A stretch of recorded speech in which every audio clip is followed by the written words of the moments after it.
Sir Keir Starmer wants to send failed asylum seekers to Kosovo. Remember when he said this? The land scheme was dead and buried before it started. It's never been a deterrent. Everybody has worked out, particularly the gangs that run this, that the chance of ever going to Rwanda was so slim, less than 1%, that it was never a deterrent. Then he wanted hubs in Albania before he got mugged off by the Albanian leader. This was a one-off with Italy, and to be very frank with you, we have been asked by several countries if we were open to it, and we said no. No. But today it's been confirmed that the Kosovan leader has said that she is willing to accommodate failed asylum seekers. Let's just look at our government's website about safety and security in Kosovo. Terrorists are likely to carry out attacks in Kosovo. There are warnings about vehicle explosions, armed criminals, unexploded landmines and bombs. Gay people are tolerated, not really accepted. That's before, of course, we've moved on to the earthquakes, flooding, landslides and wildfires. Let me tell you why I think this is a load of rubbish. Nearly 22,000 illegal migrants used the Western Balkans route to enter the EU last year. So we'll send them over to Kosovo. They'll just come back, won't they? Sir Keir Starmer hasn't started negotiations with Kosovo, so this will take years to actually happen. It appears we're only sending failed asylum seekers, so it won't stop people crossing the channel. Taxpayers paying for their legal challenges and, of course, housing them. Keir Starmer has been turned over by the EU and by Mauritius. Do you trust him to get a good value-for-money deal with the Kosovans? I want to show you now some videos, never-before-seen videos, from northern France, posted on social media in the last few days. Now, this is a national emergency. We need action now, not a random deal with Kosovo in a few years' time. They are living it up in camps on the coast.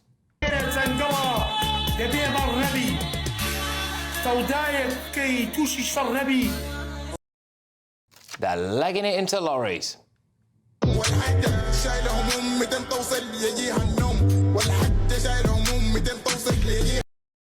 They're boasting about UK border force just picking them up in the channel.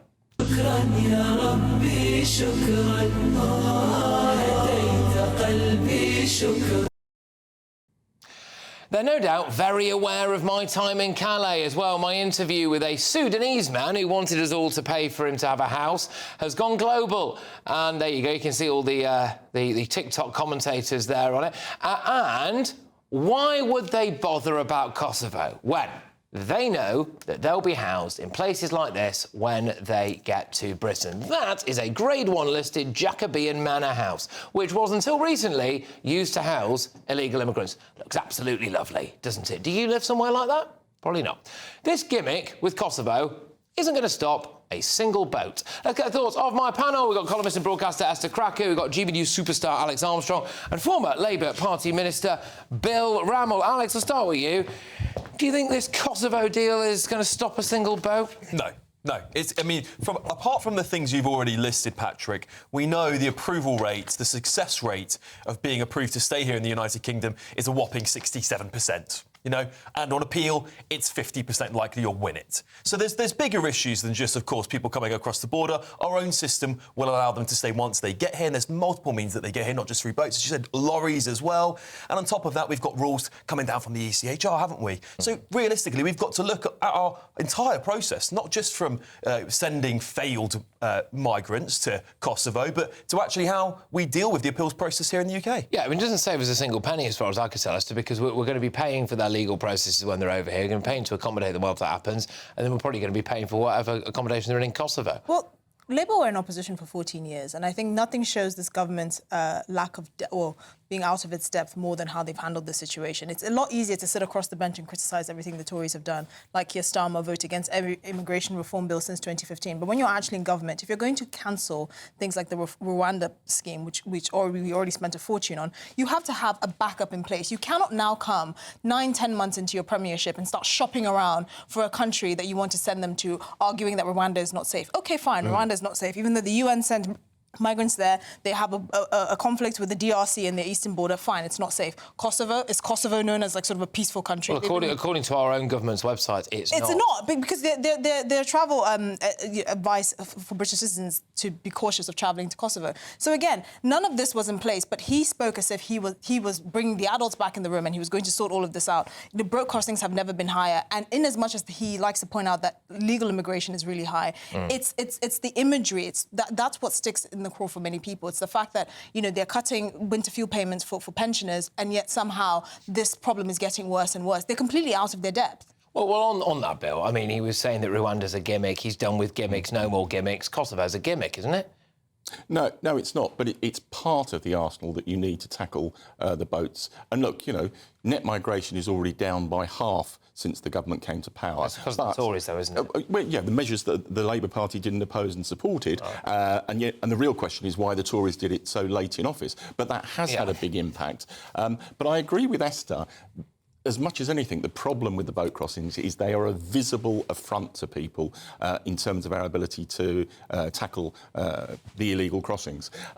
Now, you know, offshore processing, once the claim has been dealt with, and as I understand it, the government's looking at 9 different countries, can be part of the solution of driving down numbers, along with the Border Security Command, with counter-terrorism type powers, and also within the EU Brexit reset deal, where there is an agreement to a capped number of returns. You know, many people don't actually know this. We actually hired, the Conservative government actually hired consultants from the last Australian government that did this, that had actual cross-partisan support in Australia back in 2012 and 2013. And we actually hired those people to try and advise us on how to do it. The Australians didn't have the EU, they didn't have the Belgians asking for money, they didn't have the French that they had to send hundreds of millions of pounds to. They just did it because they knew that once you have a strong deterrent in place and an offshore processing centre, you just need to keep this up for 2-3 months and you won't have any more crossings. No more let's leave the ACHR arguments or anything like that. All of this is just a gimmick. Yeah. That's the irony. I think we also need to have a serious conversation about the French, OK, because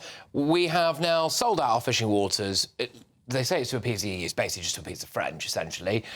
That was done in part to give us access to the EU Defence Fund, which France today are currently trying to block. They've also impounded a couple of British fishing vessels, so they can stop the boats when they want. They just happen to be our boats that are out there working. Yeah, the French, I think, are a major problem for Britain. We have to start asking whether or not they are indeed our allies. Yeah, we've given them £500 million to solve this crisis. The Belgians can do it perfectly well, and we're giving them money. And as you said, we probably appeased them a lot to Keir Starmer, knowing he's got to now move into this immigration territory, which he's very uncomfortable with. Probably gave a lot of leeway to the EU on fisheries and things like that.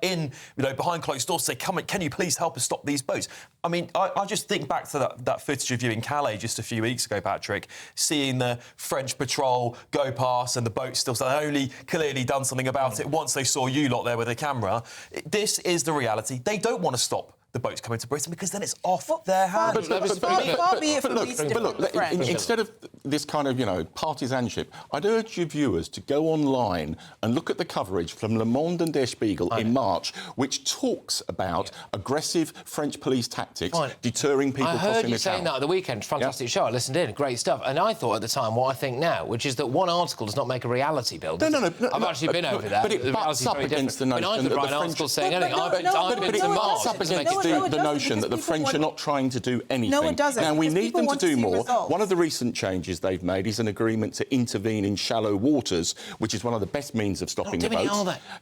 They've just passed the legislation to make it happen, but we certainly need them to do more. Okay, far be it for me to defend the French, but I don't think it's the French's fault that our politicians are stupid. I'm sorry, we can send as much money as they can intercept only 50% of the boats. It's not their fault that our politicians are incompetent and inept and are happy to throw away our money. I think we're not using leverage. Now, this is the thing. So, it's not about leverage. It's not the French's problem. But we had an opportunity. Why are we blaming the French? I'm not blaming the French. But what I am saying, I'm blaming our own negotiators. And this just becomes my final point on this, which is whether or not Keir Starmer's a master negotiator. Because if he is going over there, the Kosovans. If I was from Kosovo now, I'd be rubbing my hands with glee. We've seen him get turned over by the Rwandans. Seen him get turned over by the Mauritians. Thinking, can't wait for this. We're going to get a load of free money. We're going to have to do absolutely naff all for it. Come on in, Keir. Come on. I said, we'll show him round. round, we'll show him round some kind of fake asylum hotel, go, oh, they'll live here. Then right at the last minute, one of Keir Starmer's lawyer mates is going to block the whole thing. Yeah. They're going to come away 100 billion quid richer, and we're going to have done absolutely nothing for it. Yeah, you're absolutely spot on. I mean, look, I think it's proving Keir Starmer is not a good negotiator. We've seen the Chagos Islands, which we're paying the privilege for, the EU reset deal, which he did a week before the United States slapped a 50% tariff on the continent, which would have massively strengthened our hand. And, of course, this stuff with France is just even more evidence of it, isn't it? I mean, the guy cannot negotiate. They haven't got a business bone in the cabinet. With the greatest respect, this is utter nonsense. You look at a trade deal with India, a trade deal with India, a trade deal with the United States, a trade deal with the EU. They are good deals. You know, the EU reset deal will generate billions of pounds and jobs coming to this country. The deal with India, the deal with the United States, these are good negotiations that we wouldn't have got under the Tories. By the time that £9 billion has made any impact on the British economy, we would have saved ourselves £150 billion had we stopped the small boats crisis. Let's watch this space. You know, this alleged Kosovan deal, which is yet to happen, and potentially some other countries as well, as Bill rightly pointed out. OK, part of a basket of measures. The national emergency is taking place on the beaches of Calais at the moment, and what is happening to stop that? I don't know.